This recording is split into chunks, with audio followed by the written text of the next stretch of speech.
नमस्कार मु सुमति रोषेई सुम चैनल को आपण स्वागत जनाऊँगी।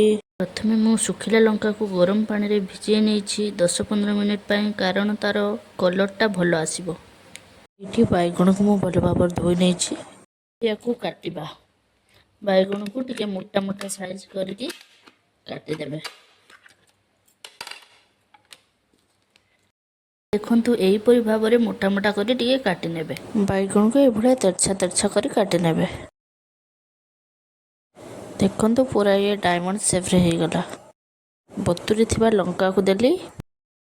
एबे मु सेथिरे रसुण देली, टिके धनिया को दबा, टिके जीरा को दबा, किछि मगज दाना दबा।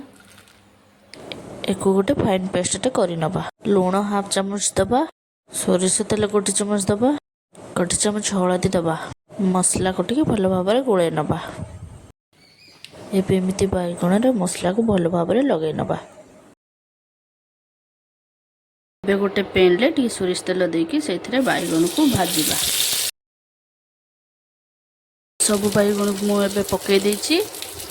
गोटे पट हो गला पर बैगण को आम टिके ओलटाई नबा। टिके धनिया पत्र पकई दबा। देखंतु एबे हमर प्रस्तुत हैला मसला दिया बैगण भजा। वीडियोटी भल लगी लाइक शेयर सब्सक्राइब करने। रोचे जय जगन्नाथ।